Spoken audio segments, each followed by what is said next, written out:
tutegeeza kkooti nti omusango olunaku olwaleero nga bayimiriragira okuva eri Ssaabawala wa gavumenti okusindika mu kkooti enkulu olunaku olwaleero okunoonyeza musango guno kuwedde ndizo bamaze okuvunaanyizibwa era bakuba bakweza mu kkooti enkulu olunaku olwaleero. Olunaku olwaleero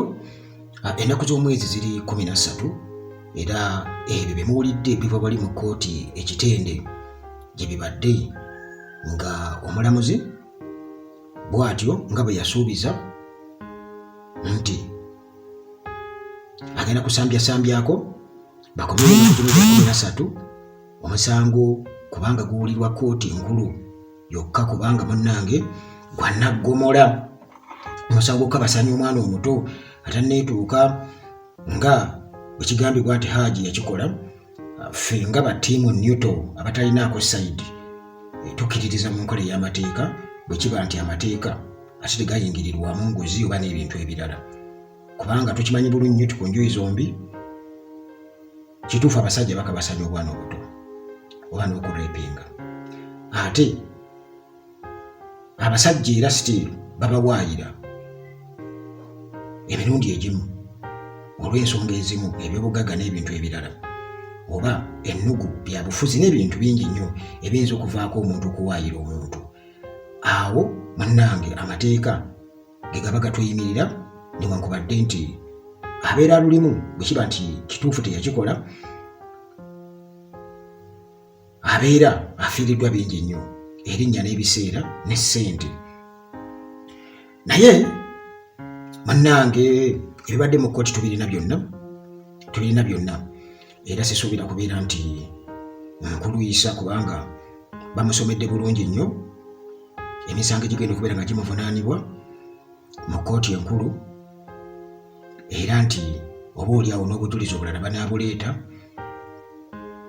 ng'era bimwalaba nti enkumbi n'ebirala nabyo gyebiri ku sayidi eri. So nga ate mujjukire nti Mohamed Nsereko ne ttiimu ye mu kwagala okwanguyayanguyaako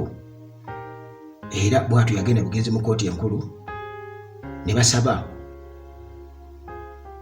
okweyimirirwa kw'omuntu waabwe kubanga olwedde omusango gwali gugenda kugenda eri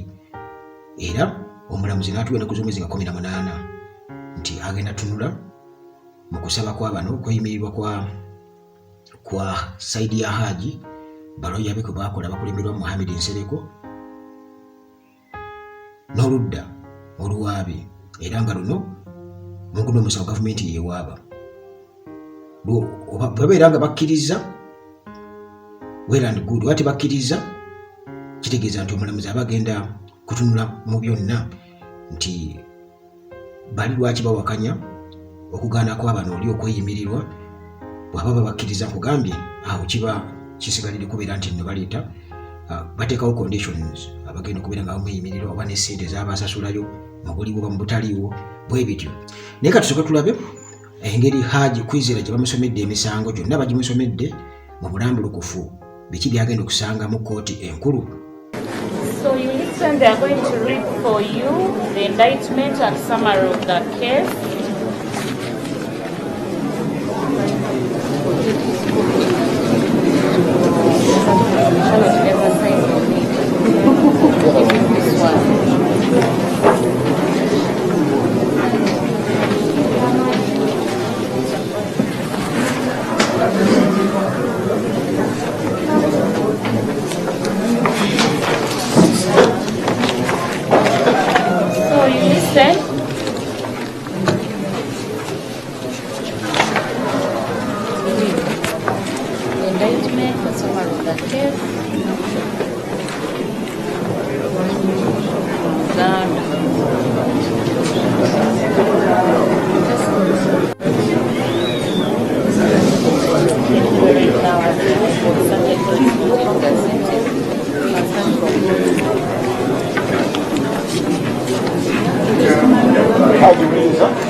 Omusango guzo olunaku olwaleero ennaku z'omwezi 13 ogw'Okubiri era nga Ssaabawala wa gavumenti ategeezezza kkooti nti bwe Muzera Ali ng'okunaanibwa omusango guno wammanga omusango kabasanya omwana atanetukishona namba 116 akatundu akokusatu n'akatundu akokuna n'akawaayiro C aketeketeke International Code Act bagamba nti Muzera Ali wakati w'omwezi ogwokutaano 2024 n'omwezi ogw'omwenda 2024 ebweya mu Wakiso District bwalinga oli muzadde oba omuntu alabirira omwana bwolinako obuyinza Kintu Anisha wakola ebikolwa by'omukwano n'omwana Kintu Anisha ng'omwana yali myaka 14 omusango okuvunaanibwa era emisango gikakasiddwa omwami wa gavumenti kyalo kikuyitiriza nga Chief Tatone ow'Ekajjansi ku lwa Director of Public Prosecutions.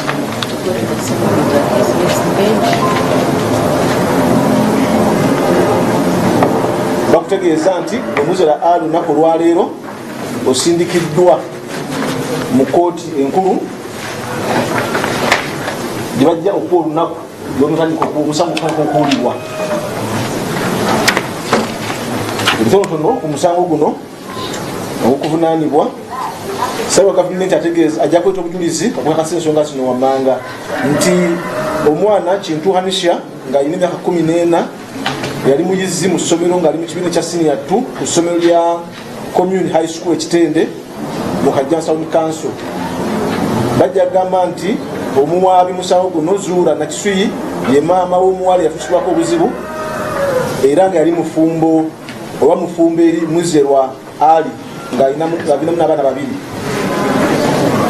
nti avunaanibwa mu musango guno gwe Muzera Ali gwe taata oli taata akuzizza omwana ono yafuusibwako obuzibu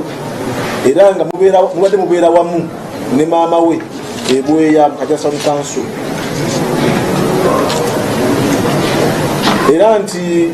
omuwaabi musango guno Zuura Nakisui abadde abeera wamu n'omwana yafuusibwako obuzibu n'abaana balala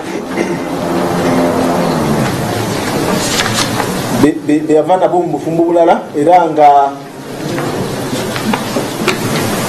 abawala bali basula mu kisenge kimu n'omuwala yafuusibwako obuzibu nga basula ku kitanda kya double decker nti mu kiseera ekimu mu mwezi ogw'omwenda omuwaabi yategeezebwako abaana be nti igwavunaanibwa wali osobola n'oyingira mu kisenge kyabwe era n'okola ebikolwa by'omukwano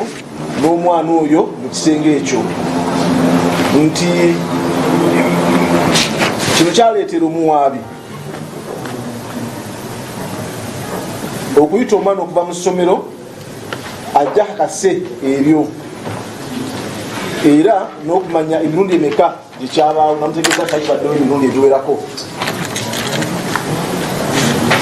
nti wakati w'omwezi ogwokutaano n'omwezi ogw'omwenda gwavunaanibwa wakola ebikolwa by'omukwano n'omwana yafuusibwako obuzibu era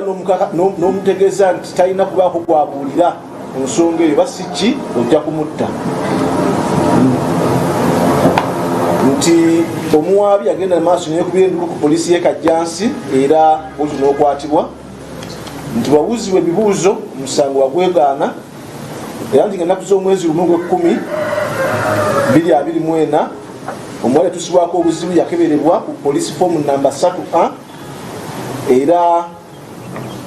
netuzibibwa nti yali asuuse okuva ku kuyizibwa okwali kutuuse mu bitundu ebyekyama era nti n'akabubi akabi ka mu bitundu ebyekyama kaali kamaze okukutulwa oluvannyuma lw'okuba nti akozesebwa emirundi egiwerako nti ng'ennaku z'omwezi 2 ogw'ekkumi 2024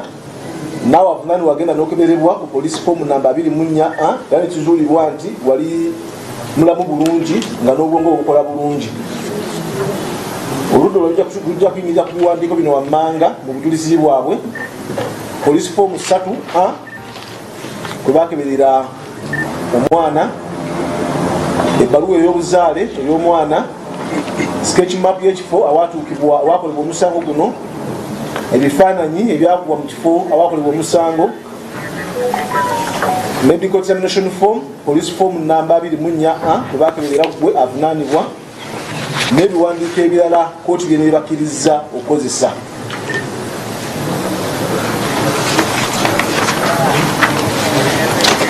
The accused person, have you understood what has been read to you? Otegedde bulungi ebisomeddwa? So you are hereby committed to the High Court for trial and your further remanded till the next High Court criminal session. Osindikiddwa mu kkooti enkulu okalikulira omusango gwo